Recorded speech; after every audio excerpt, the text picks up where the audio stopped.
mau sholat di sini, wudhu. Saya bilang di tangga, padahal nggak ada yang cerita, yang nggak cerita, yang lain nggak cerita. Saya bilang ada di situ. Tidur sini aja tuh, ada rumah kok, ada rumah cakep di situ. Di mana rumah sih? Makam ketiga. Di mana ada rumah, orang itu cuma makam. Saya lihat ada makam, ada rumah, ada orang mandi. 3 jam itu mau masuk ke itu. Sampai ke petilasan tuh saya cuma 2. Ke gua saya nggak mau masuk. Udah auranya udah nggak enak ke badan saya.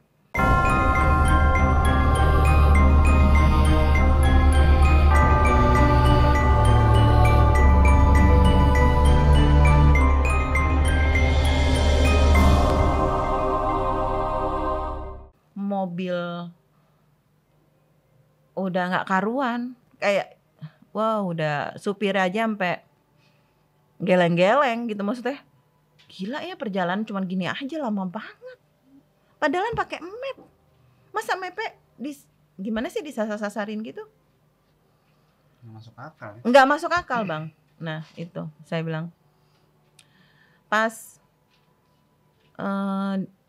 kita di petalasan itu saya bilang banyak anak kecil. Udah saya ngeliat nggak apa-apa sih itu kan, maksudnya nggak ngerti ya anak dari mana gitu tiba-tiba muncul ya ada di sekelilingnya. Memang kan biasa ada salah satu tim YouTube juga yang suka taruh di tromol gitu buat ngelindungin ya di ini supaya jagain lah gitu. Ya. Nah, ya udah taruhin aja tuh di situ gitu. Taruh di situ kan. Nah, itu pada hilang sendiri. Memang saya udah sensornya itu kuat banget gitu. Saya nggak ngerti ya maksudnya. Sensor saya dan yang ngelihat kejadian ke Sukabumi itu nggak cuma saya, supir itu ngelihat. Memang maksudnya bukan saya ngada-ngada. Loh, itu tadi kan ada ibu-ibu tuh pakai kebaya. Kemana tuh ya, Bang? Karena yang lain pada tidur di belakang. Kita berdua doang nih yang melek nih. Yang melek nih berdua doang ngelihat. Loh,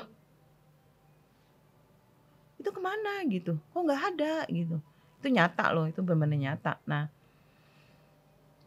pas Borobudur, Magelang juga kan ada candi ya? Prambanan. Di itu kita tuh minta izin dulu biasalah kalau kita mau ini kita puterin dulu ya, minta persetujuan kita mau masuk, kita mau apa. Nyuwun sewu bahasa Jawanya mah. Awakmu ojo sembarangan lek mlebu omahe wong ki. Ya kan? Keluar semua itu. Itu yang merinding. Yang memang bukan penunggu, leluhur-leluhurnya dia loh. Itu keluar semua. Yang sok-sokan orang ada orang tim kita yang sok-sokan, sok tewu gitu. Mimisan terus dia. Enggak, ya intinya mah ada istilahnya kalau wejangannya awakmu ate nek nggone wong ki ojo sok-sokan. Mau kaya apa. Ojo kaken pola rek. Kalau orang awam istilahnya mah nggak paham lah, kita mau orang ngerti. Iya. Gitu loh. Nah itu. Nah sebelum kita ke situ itu ada satu kejadian, kita ke rumah salah satu, kalau Ibang orang terkenal di Jogja lah. Cuman kejawen lagi, nggak ngerti apa gitu. Itu dia paham tentang saya bagaimana, yang indigo gimana, ini gimana. Itu kita tarik-tarikan energi, itu terasa. Karena dia kejawen hitam.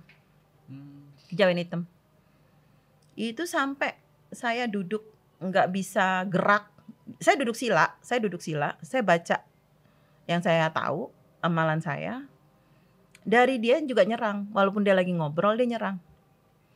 Itu saya udah sampai yang pucet gitu, jagain tim saya ini, jagain. Karena yang ada juga nih yang tim indigo di luar ngejagain nih.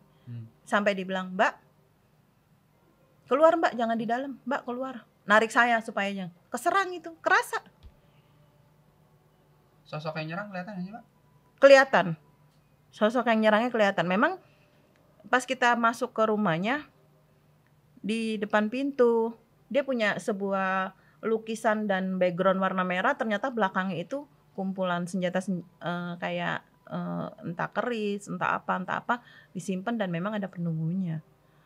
Yang kayak waktu Mbak ditampakin keris, ambil. Iya, dia punya itu semua. Dan itu kesedot kita, kerasa kita. Itu kerasa bang. Itu tarik-tarikannya luar biasa. Sampai saya pusing, saya muntah-muntah. Saya duduk begini, saya kakinya nggak bisa gerak. Saya diobatin sama teman saya yang indigo. Kaki ini beneran. Kaki saya, ini dengkul saya cuma disentil gini. Saya nih masa iya sih, bang, kaki gue nggak bisa digerakin nih bang. Kena yang tadi, kena yang tadi itu serangan goibnya. Itu dengkul saya cuma disentil gini doang sama dia. Dia juga kuat kan pegangannya dia itu, dia kuat, saya tahu gitu. Dia cuman bakar rokok, minum kopi, kopinya pahit banget dia mbak, disentil sama dia. Dia keluar keringetnya segede-gede jagung. Padahal itu jam 2 pagi, dingin, Jogja dingin banget. Malam kita di warung kopi, dia tuh gobios, bahasa Jawa mah gobios, teles kabeh. Itu kita ngelihat dia. Saya bilang, dari situ dia selesai itu kaki saya bisa, coba mbak digerakin. Tadinya nggak bisa digini bang, nggak bisa digini, diem setak begini. Berarti ini setelah keluar dari rumah yang itu tadi.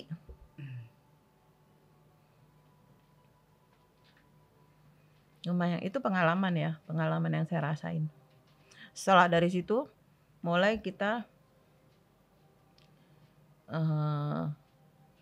kan kita sering bikin konten lah gitu ya di YouTube.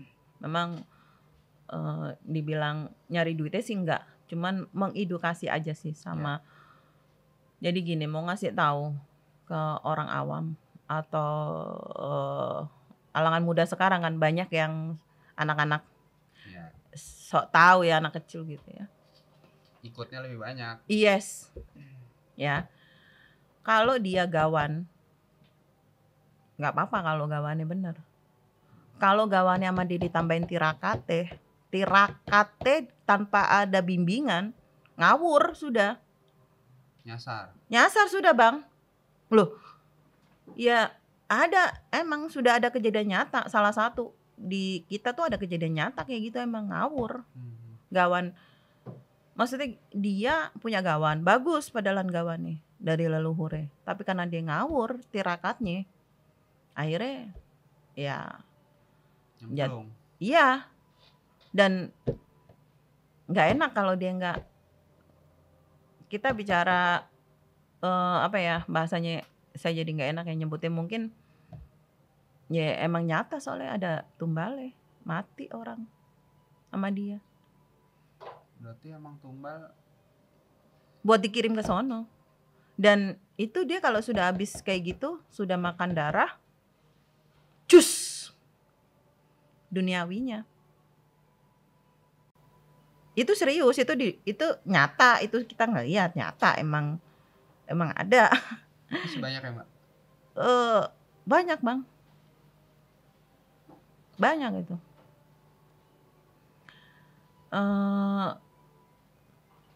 Nggak dibilang orang, istilahnya gini ya, dibilang orang itu kalau zaman sekarang, lo zaman modern gini emang ada apa?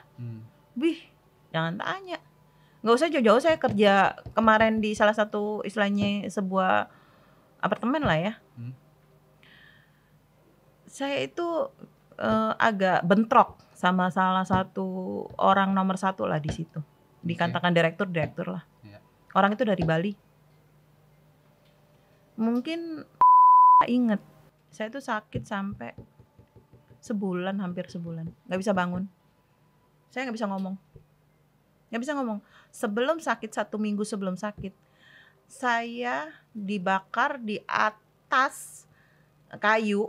Dia nari-nari leak, nari-nari Bali leak, dan orang itu muncul, orang yang direktur itu. Itu di mimpi mbak? Yes. Setelah itu saya nggak bisa bangun itu dan nggak bisa ngomong. Saya nggak bisa manggil nama anak saya. Saya ngucap makan gitu aja susah. Manggil anak saya itu cuma di hati. Itu demi Allah kejadian.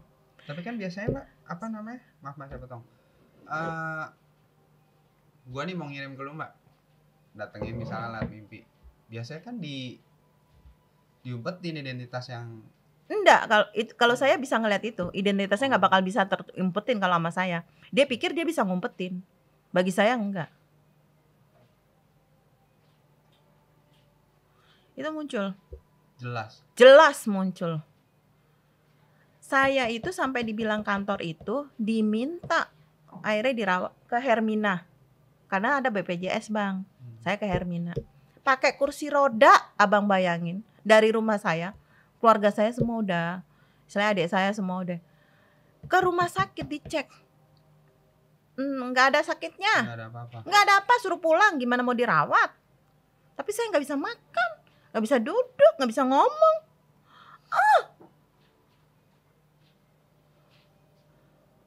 Kiriman berarti. Yes. Dan saya langsung, maaf, saya ngontek keluarga saya. Ya kayak gitu ya harus dibalas. Ya walau alam ya. Saya ini ngontek keluarga saya yang ada di Dayak. Video call, disembuhin dari sana. Saya disuruh begini. Akhirnya setelah saya bisa duduk, udah disembuhin dari sana, duduk, bisa ini, saya mandi ada sebesar jam 12 malam, saya harus sholat 2 rakaat seperti itu. Saya disembuhin dulu nih buat supaya bisa diri dulu. Ngomong nyebut anak saya ini tadinya emang single parent kan. Saya sangat sama anak saya ini cuma berdua gitu loh. Jadi pada saat sakit itu saya sudah ngerasa nyawa saya bakal hilang. Saya cuma pengen manggil anak saya, pengen bilang nitip anak saya, itu saya nggak terucap. Cuman air mata doang ngucur. Itu santet ya. Itu ngerasain. Dan memang saya juga akhirnya ngebalikin. Ya, saya balikin bukan bikin orangnya sakit. Cuman saya gimana caranya dia keluar dari situ dengan cara tidak terhormat. Sebulan lagi. Saya nggak bisa bangun. Itu sebulan itu tiap hari ada aja Mbak gangguannya. Luar biasa. Saya jadi mimpi yang tadi itu Bang, yang saya ngerasa dibakar, itu tidak dalam 1 minggu itu aja. Tiap hari itu saya di mimpi itu. Saya dipanggang di atas api, bener-bener loh, itu nyata. Nyata badan saya. Dan dia nari-nari dengan, saya nggak ngerti lah bahasa sono tuh ya, nari-nari itunya gitulah. Kayak persembahan itu. Dan itu bukan yang dalam seminggu itu doang, tapi sehari 2 hari selama saya sakit. Dan pikiran saya cuman mati nih gua. Pikiran saya cuman itu doang. Gak nyampe nih umur gua. Gak ada pikiran normal saya begini, pengen sembuh gitu, gak ada. Ini udah pikiran dibikin buta semua nih pikiran sama dia juga. Mati nih gua. Dari rumah sakit, mungkin ada yang tahu ya, Sawangan itu rumah sakit itu saya ditolak, orang gak ada penyakitnya. Saya bawalah adik saya ke Hermina, gak ada penyakitnya, suruh pulang juga. 2 rumah sakit. Apa dibilang istilahnya main-main, itu enggak. Itu yang pertama saya kena tuh. Dari situ saya mulai bentengin diri kan. Akhirnya rumahnya saya pagerin, rumah di hari apa saya punya ininya ya kan. Nah pas makin kesini kan kita punya YouTube-nya makin kenceng kan, prokes YouTube kita tuh lah gitu. Nah itu karena memang kita nelisik sesuatu, kita nerawang sesuatu. Saya di belakang layarnya mereka lah ya kan. Kan saya nggak tampil. Hantamannya yang tadi saya bilang corona, saya bukan corona, saya dikubur hidup-hidup itu yang habis nerawang sesuatu itu pengalaman terakhir nih kemarin. Itu 2 minggu itu saya. Kenapa? Saya swab negatif Bang, tapi rasanya kayak orang COVID, tulang-tulangnya remuk, sendi-sendi, semua badan nggak bisa makan, nggak bisa minum. Saya cuma doyan minum air kelapa tok udah, nggak ngerti ada yang bisikin minum air kelapa aja. Terus jam 12 malam ada yang ngomong ke saya, nggak ngerti ke dalam diri saya, ngomong gini, bangun, lo ngesot ke kamar mandi, lo mandi biar kebuang itu gara itu saya habis nelisik sesuatu itu di ini buat ini kita gitu, sebuah konten kita ya. Saya nelisik sesuatu itu. Rawang. Nah iya, yang kemarin lagi booming, kita nelisik kan pengen tahu. Ternyata saya kena kiriman dari dia.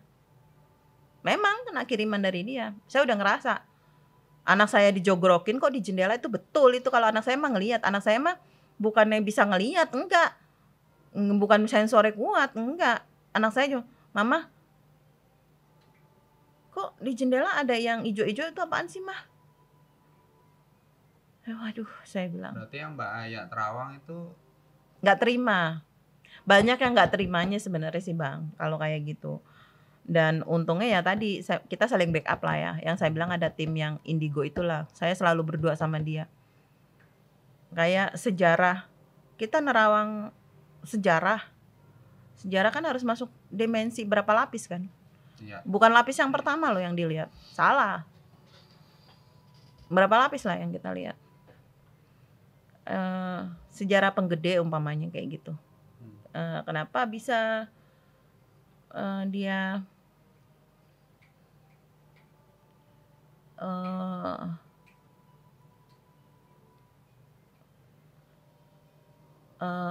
nggak enak ya nyebutnya ya. Ada yang dulu lah istilahnya yang lain mungkin. Yang lain ya, yang lain aja. Soalnya itu pas kita terawang ya inilah kayak kejadiannya nggak seperti itu sebenarnya gitu loh. Ya itulah gitu ya. Soalnya menyangkut orang-orang gede. Itu masukin dimensi itu sama indigo dan saya. Kalau kita sudah bilang, yuk kita berangkat. Nih ya Bang, kalau bilang bahasanya, yuk kita berangkat mau nerawang. Di dalam terawangan saya emang ada dia di samping saya. Dan kita ngeliatin kejadian masa lalu bareng-bareng. Itu saya ngerasa kayak gitu tuh. Kalau kita lagi nerawang tuh. Mas, manggil dia kan Mas. Mas, awas lu. Main tahu-tahu ada di situ aja lu ngeliat kejadian nih. Gue kagak tahu. Dan salah satu yang pernah juga podcast di TV, tahu juga ada. Dia lagi ngomong di TV soal itu juga soalnya. Jadi dia juga datang. Kita bisa ngeliat dimensi itu. Itu kalau kita masuk ke dimensi ya, itu setelah kayak gitu sih memang kitanya luar biasa emang hantamannya gitu. Ya gitu, lo istilahnya lo masuk ranah yang bukan ranahnya manusia lah gitu kan. Ya tetap aja kan kita yang tetap kena hantaman lah kayak gitu. Mbak, tadi kan kayak dapat kiriman-kiriman santet gitu tuh Mbak. Yes. Itu sosok yang menurut Mbak yang paling serem versi Mbak tuh sosok apa sih Mbak? Rajanya jin. Rajanya jin itu ada beberapa versi. Yang kemarin itu Buto lah ya. Buto itu hijau. Kayak butonya itu kayak segede gunung gitu loh. Segede gunung. Buto bentuknya itu. Jadi memang itu rajanya. Itu yang paling serem. Kalau menurut saya kemarin yang sosok kiriman santetnya itu ya. Itu tidak satu. Dan buto itu jangan diasumsikan lelaki. Ini yang butonya wanita. Ini buto itu orang asumsinya kan lelaki. Lelaki. Ini wanita. Kemarin ini yang terakhir yang paling serem ya. Ini dia. Karena dari seberang pulau. Saya sebutnya seberang pulau itu ya. Itu memang karena memang dia dikasih makan lah sama yang muja dia itu. Jadi itu yang datang. Berarti yang paling baru kemarin. Paling baru itu yang paling serem. Kalau yang lain-lain saya biasa, maksud bukannya biasa sih, serem-serem, tapi sosoknya ya segitulah gitu loh. Dan saya tambahin lagi nih, sampai ini nyata di rumah, nyata. Abang tahu binatang biawak nggak? Iya. Biawak tuh segede gini nih. Itu masuk pas saya nggak ada di rumah. Maksudnya semua di plafon kayak gini, rumah saya di plafon. Itu kata anak saya jatuh dari atas plafon kamar mandi, tapi plafonnya nggak jebol. Anak saya. Pas saya lihat nggak ada, hilang. Semua tetangga nyariin di kolong-kolong semua nggak ada. Oke. Itu biawak, itu siluman biawak. Nah itu biasa bagi saya kalau kayak siluman-siluman yang dikirim. Sama kemarin itu kiriman belatung. Belatung itu segumpelan-gumpelan belatung itu ada di kamar mandi. Padahal tuh tidak ada sampah. Kamar mandi saya termasuk, saya itu orang resik. Bahasa Jawa mah orang resik, nggak demen kotor. Orangnya resik gitu. Nah itu belatung. Munculnya dari mana? Sela-sela keramik, itu saya videoin. Muncul keramik itu rapat kayak gitu bang. Keramik, abang logika aja, nggak masuk logika kan? Iya, dari sela-sela nat. Yes, itu muncul, tuh kiriman. Kalau itu sih kayak siluman-siluman belatung, siluman itu nenek-nenek kayak model kunti gitu, yang palanya doang, badannya itu belatungan. Itu munculnya. Itu sih enggak gitu serem. Yang paling serem terakhir itu. Itu kalau kayak gitu interaksi nggak sih Mbak sama Mbak Aya? Interaksi. Kita interaksi itu. Itu lo mau berhenti kepo sama urusan yang majikan gue, apa lo mau terus? Kalau kita bilang mau terus ya mati kita juga sama dia. Kuat-kuatan diri. Yang terakhir saya disantet di kubur itu, yang saya gara-gara nerawang itu, yang kasus kemarin lah gitu, yang masalah itulah. Mbak, terus udah mendekati akhir nih Mbak, pengen ini aja Mbak, maksudnya mereview sosok yang ada di kantor sini nih Bang. Ya, kantor sini. Mulai dari lantai 1 mungkin. Lantai 1 tadi masuk aman. Nggak ada masalah. Lantai 2 masih enak.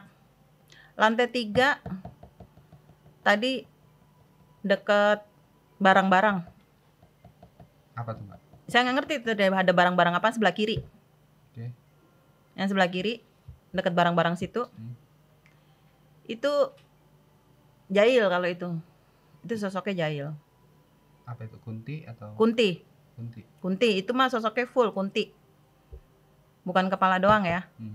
Pas terus masuk di sini, tadi saya bilang di tangga yang dekat kamar mandinya kantor sini tadi, nah itu kepala doang. Yang di belakang itu? Iya. Berarti tangga arah ke lantai 5? Iya, itu kepala keluar darah-darah gitu. Dan itu jelek banget. Jahil nggak Mbak? Jahil.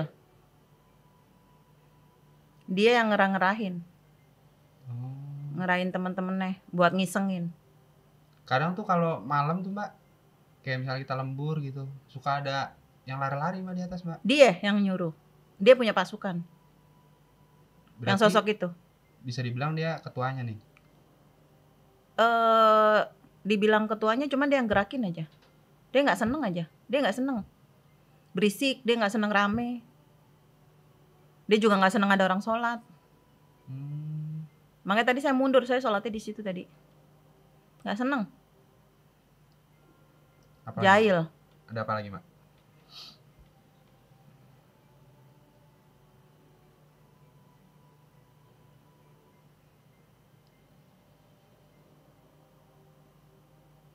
Itu aja sih. Itu aja ya? Itu aja. Yang penting selama kitanya alamnya kan udah beda alam kan, maksudnya alam dia, alam kita. Iya, beda alam. Yang itu aja sih Bang. Itu aja. Ada pesan-pesan buat ghoster di rumah nggak Mbak? Ya gini lah, kalau menurut saya ya, jangan main dukun lah anak muda sekarang atau siapapun lah ya. Maksudnya buat apa sih nyari instan ilmu kayak kekebalan segala macam, semua ada imbasnya. Kecuali yang tadi saya bilang gawan ya, bawaan ente dari kecil, leluhur ngikut. Udah itu mah bagus kalau emang lo bawanya bagus. Kalau lo bawa melenceng ya melenceng. Kalau buat ghoster yang di luar, udahlah ngapain sih gitu loh. Jangan lurus aja ya. Iya, udahlah lo nggak usah sok-sokan dah gitu kalau nggak ngerti gitu loh. Bahaya lo main gitu. Oke. Ya. Oke, ghoster di rumah. Oke, kali ini kita ceritanya sampai di sini aja. Sampai jumpa di PPKM selanjutnya hanya di e-channel. Hati-hati di rumah sendirian. Mbak, kayak kita perlu undang lagi nih Mbak, soalnya ceritanya kayak gini nggak butuh waktu.